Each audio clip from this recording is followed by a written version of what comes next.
राजधानी कोलकाता में चुनाव नतीजों के बाद माहौल एक बार फिर तनावपूर्ण हो गया है। मशहूर न्यू मार्केट कोलकाता के पास मंगलवार रात बड़ा बवाल देखने को मिला, जहां भीड़ ने बुलडोजर से टीएमसी के कथित यूनियन दफ्तर को ढहा दिया। टीएमसी नेता डेरेक ओब्रियन ने आरोप लगाया कि ये घटना बीजेपी के जुलूस के दौरान पुलिस की मौजूदगी में हुई।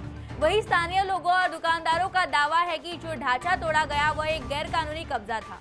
घटना के बाद इलाके में पुलिस बल तैनात कर दिया गया है और गश्त बढ़ा दी गई है। पश्चिम बंगाल में चुनाव के बाद हिंसा की घटनाएं पहले भी सामने आती रही है। ऐसे में ये मामला एक बार फिर राज्य की कानून व्यवस्था पर सवाल खड़े कर रहा है। पश्चिम बंगाल के चुनाव नतीजों पर उत्तर प्रदेश के मुख्यमंत्री योगी आदित्यनाथ ने बड़ा बयान दिया है। उन्होंने बंगाल की जनता को बधाई देते हुए कहा कि ये नतीजे उन दलों के लिए कड़ा संदेश है जो जनहित की अनदेखी करते हैं। योगी ने कहा कि जो सरकारें विकास के संसाधनों का दुरुपयोग करती है और सनातन परंपरा का अपमान करती है, उनका सत्ता से बाहर होना तय है। उन्होंने दावा किया कि अब नरेंद्र मोदी के नेतृत्व में बंगाल सोनार बांग्ला की दिशा में आगे बढ़ेगा। वहीं नतीजों में बीजेपी ने 294 में से 207 सीटें जीतकर बड़ा बहुमत हासिल किया है, जबकि टीएमसी 80 सीटों पर सिमट गई। राजरहाट न्यू टाउन सीट पर बीजेपी के पीयूष कनोडिया ने मामूली अंतर से जीत दर्ज की, जिससे पार्टी की बढ़त और मजबूत हो गई। पश्चिम बंगाल के चुनाव नतीजों के बाद सियासी बयानबाजी तेज हो गई है। शिवसेना के राज्यसभा सांसद संजय राउत ने बड़ा बयान देते हुए कहा कि ममता बनर्जी ने राहुल गांधी की बात ना मानकर बड़ी गलती की। राउत का कहना है कि अगर कांग्रेस और टीएमसी के बीच गठबंधन होता तो पश्चिम बंगाल के नतीजे अलग हो सकते थे। उन्होंने बीजेपी की जीत पर सवाल उठाते हुए कहा कि ये लोकतंत्र की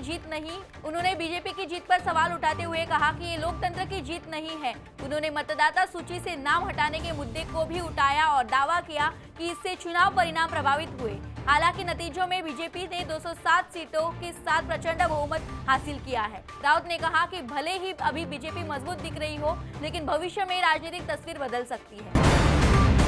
असम विधानसभा चुनाव के बाद एसोसिएशन फॉर डेमोक्रेटिक रिफॉर्म्स की रिपोर्ट ने राज्य की राजनीति की एक दिलचस्प तस्वीर पेश की है। रिपोर्ट के मुताबिक नए चुने गए विधायकों में से करीब 17% ने अपने खिलाफ आपराधिक मामलों की जानकारी दी है, जो 2021 के मुकाबले कम है। वही संपत्ति के मामले में तस्वीर बिल्कुल अलग है। करीब 85% विधायक करोड़पति है और सभी विधायकों की कुल संपत्ति 1112 करोड़ रुपए से ज्यादा है।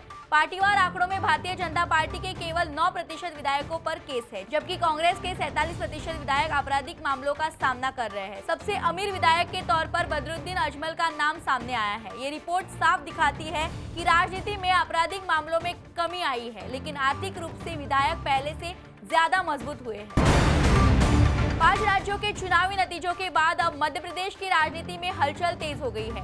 बंगाल, असम और पुडुचेरी में बीजेपी के पक्ष में आए नतीजों के बाद मोहन यादव की सरकार में कैबिनेट विस्तार और फेरबदल की चर्चाएं तेज हैं। सूत्रों के मुताबिक मंत्रियों के साथ प्रदर्शन और संगठन के साथ तालमेल को लेकर ऑडिट कराया गया है, जिसकी रिपोर्ट पार्टी हाईकमान के पास पहुंच गई है। माना जा रहा है कि इसी के आधार पर बड़े फैसले लिए जा सकते हैं। फिलहाल राज्य मंत्रिमंडल में 31 मंत्री हैं, जबकि अधिकतम संख्या 35 हो सकती है। ऐसे में नए चेहरों को मौका मिलने की संभावना है। राजनीतिक जानकारों का मानना है कि सरकार अपने कार्यालय के मध्य चरण में है, इसलिए आने वाले चुनावों को ध्यान में रखते हुए ये फेरबदल बेहद अहम साबित हो सकता है। बिहार की राजनीति में एक बड़ा प्रतीकात्मक बदलाव देखने को मिला है। मुख्यमंत्री सम्राट चौधरी ने पटना स्थित सीएम आवास का नाम बदलकर लोक सेवक आवास करने का फैसला लिया है।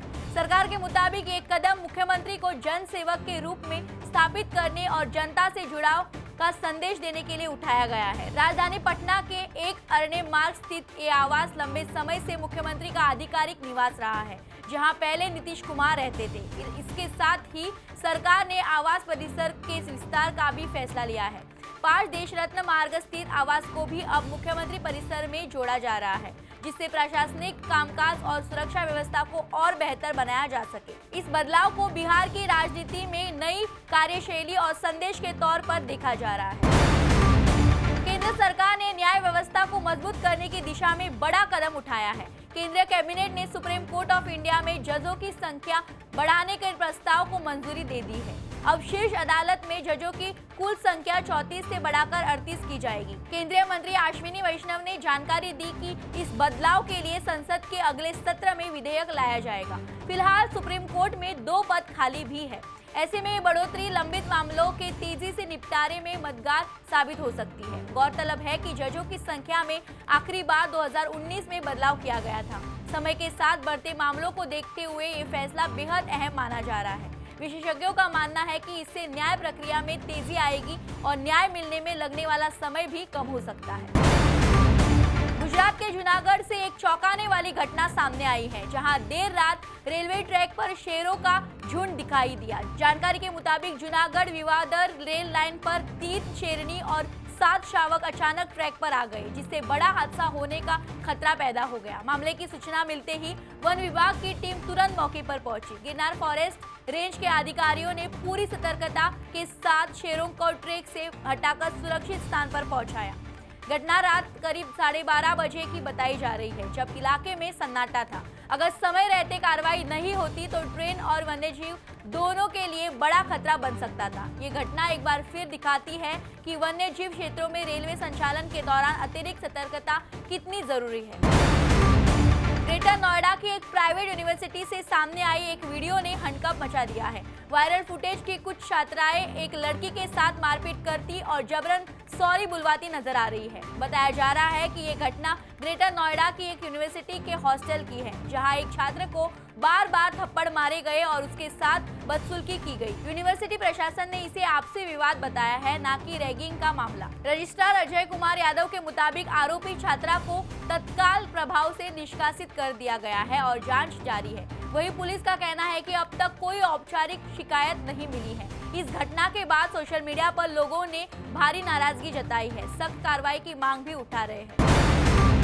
पश्चिम एशिया में संघर्ष विराम के बीच हालात एक बार फिर बिगड़ते नजर आ रहे हैं। यूनाइटेड अरब एमिरेट्स ने दावा किया है कि ईरान की ओर से उस पर लगातार दूसरे दिन मिसाइल और ड्रोन हमले किए गए। यूएई के रक्षा मंत्रालय के मुताबिक एयर डिफेंस सिस्टम ने बैलिस्टिक और क्रूज मिसाइलों के साथ साथ ड्रोनों और इंटरसेप्ट किया। इससे पहले भी सोमवार को 15 मिसाइलें और 4 ड्रोन मार गिराने का दावा किया गया था। हमलों के बीच फुजेरा ऑयल जोन में आग लगने और 3 भारतीयों के घायल होने की खबर भी सामने आई है। इस पूरे घटनाक्रम पर डोनाल्ड ट्रंप ने तीखी प्रतिक्रिया देते हुए कहा कि अमेरिका ने ईरान को बुरी तरह हराया है और उसे परमाणु हथियार हासिल नहीं करने दिए जाएंगे।